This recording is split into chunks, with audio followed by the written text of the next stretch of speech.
I was recently in Paris, France, and I wasn't there for video games, but when I was in the Paris subway, I noticed this advertisement for a video games and music exhibit at the Paris Philharmonic Auditorium. And I figured, well, when in Paris, might as well check it out. So the Philharmonic in Paris, beautiful, great building. Kind of looks a little Frank Gehry like, though it's not. And so took the subway up a little north of on the northern side of Paris and went to check this out. I believe it's running through the end of September, but man, this looks like a pretty sweet place to check out a concert. I mean, this is like kind of a split level view of that. It'd be pretty sweet to see something there. Entering the museum, the video games music exhibit, costs a few dollars, but you enter, you see right away Mario, and you see a lot of exhibits with Nintendo controllers and sound, and then you can put on headphones. So it was a little weird that you couldn't hear a lot of music going on in the exhibit. I kind of get that it would bleed together, but there was a lot of informative things, some history. We've got a Game Boy here with the sound chips kind of deconstructed, I guess dissected, you could say, and just talking about all the different, what went into kind of creating the chips and the music for a lot of the systems. And so kind of went through a lot of the history. I mean, the thing about the video games is they're starting in the 70s, they're going all the way through today. So for an exhibit, a lot they really kind of gather here. So if you go to this, just kind of know that it's a very broad representation of video game music. A lot of area to cover. We've got Pac-Man games here in Denver back in the early 80s. Some dude wearing a cowboy hat. And then you've got a lot of that early 80s stuff. And we're going all the way into the 2020s here. Again, this is in Paris, so we'll see later. But there's a lot of Ubisoft, a lot of French. I guess they're Montreal, based companies here. And then, as I mentioned, this is an exhibit museum, so we're going to see a lot of text here. A lot of it's going to be in French, but there's also a lot of parts that are in English too. And I mentioned it was French, so we're going to see a few things here that are going to be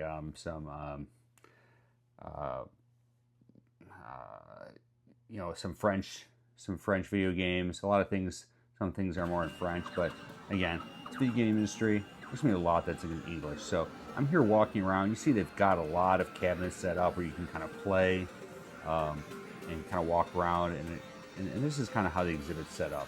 Again, it's pretty cool. A lot of headphones there, a lot of history here. I do wish that there was just a little bit more of like the music when we're out here in the hallway. But again, I get with just so many different things going on, how are you going to do that? So definitely a difficult task from the museum exhibit curator. As you see here, just a very large range of video game kind of history, pictures, people interacting with things, different types of mediums going on. And then there's like a couple of areas here we'll get to a little bit later where they have large screens, things going on. So a lot of different setups here. Again, we've got more areas in which there's older machines kind of deconstructed, headphones where you can listen to clips of the music. So that's all very cool. And of course, the people who are composing music, they've got a little kind of who's who of some music composers here. Again, there's going to be a largely French focus here on some of these things. Makes sense, we're in Paris, but they're still pretty cool. You can see some people you're going to recognize, some classic video game composers, some games that you're familiar with, and it's cool to kind of see this little cartoonized kind of biography kind of section here of some of the modern video game composers. Also, again, showing a lot of older kind of retro video games, a lot of different things kind of going on, and they would just kind of focus on a few different games. So showing here with Mega Drive and the Super Nintendo, and then some games I'm not super familiar with, but Super Turrican. It's kind of cool. And then a little exhibit here on some of the games like Guitar Hero, Donkey Konga, really that era where we could have Rock Band and you're playing the game. So it's kind of cool that they had that little section. That was an important section in video game music. And as you walk around, there's just some kind of exhibits here like this, some screens everywhere. Pretty cool. And then they've got a section here of a lot of video game vinyls here. You can buy a lot of these in the gift store. We'll get to that later. But you know, you'll recognize some of these here. Really no rhyme or reason behind some of them. But then there's another section here where you can kind of a little bit more interactive. You can play a lot of these games. Not so much with the headphones here, but you'll see here in the middle there's this kind of sound lights.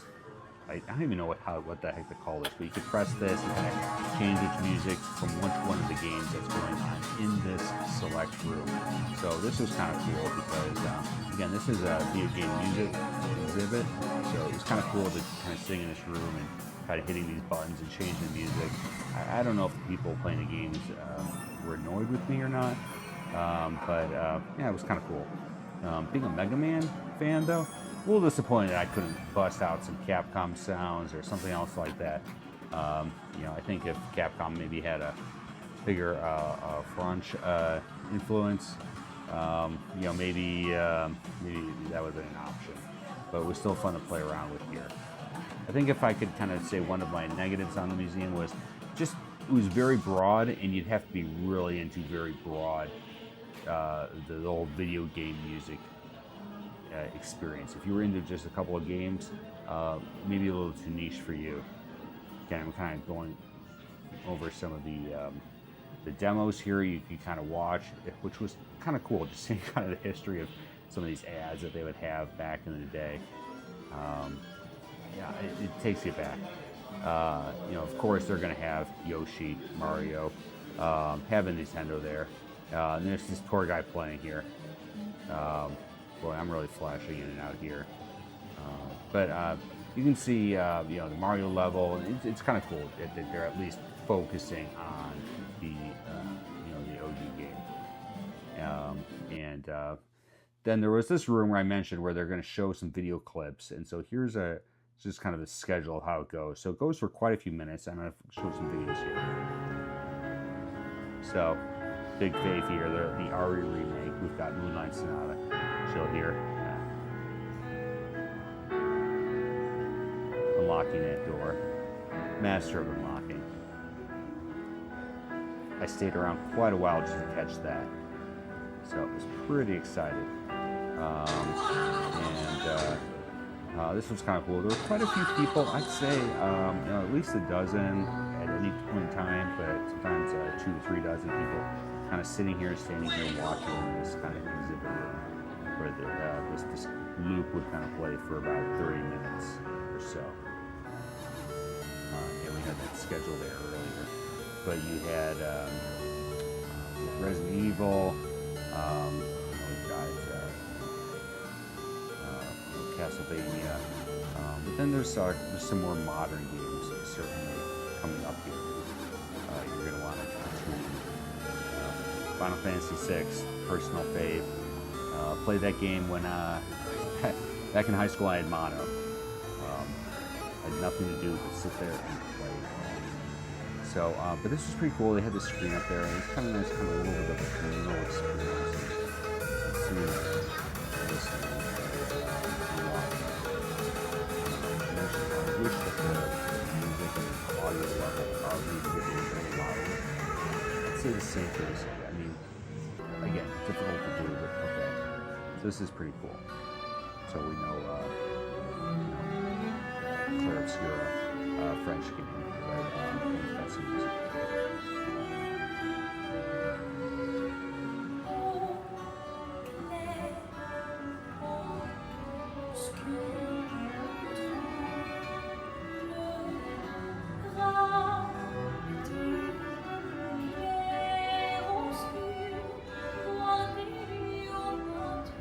Just kind of let this go. You can see the audience is really into it. I myself have not played the game, heard a lot of really great things from my friends. But yeah, I mentioned Final Fantasy VI. This is the Pixel remake, which I actually haven't played. I played on Super Nintendo.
such a great game, such a great soundtrack.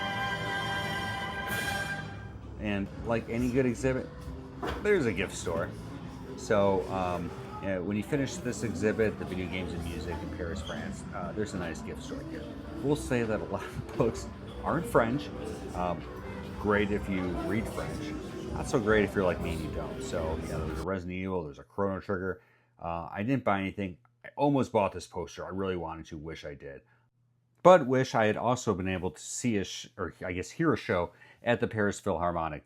Just looks like an incredible place to listen and see a show, concert. It would be incredible to see a full orchestra of something like, I don't know, Mega Man, Resident Evil, Castlevania, one of my jams. So Tony's take on this is, if you're in Paris and you just happen to be here, and you're a nerd, video game nerd, go see this. Take the subway up.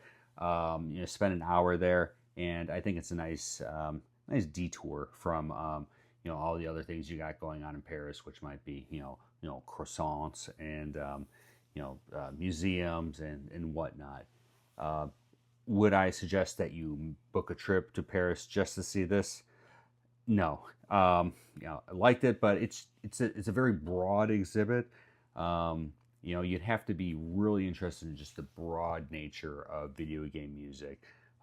If there was more of a niche kind of area, then I could recommend it to people who are kind of into that. I think that would be kind of my takeaway. There was a lot of Ubisoft, a lot of I saw some Rayman, some Clair Obscura, some Assassin's Creed, some of those type of games, but from the Ubisoft. But I was a little sad. You've seen my other videos that there was no Mega Man, though. I like that they had the Resident Evil there. So, but again, very tough to have a exhibit just on video game music. I thought they did a very good job, and pretty cool place to check out. So thanks for watching, and be sure to check out Tony's Toy Room. Thanks.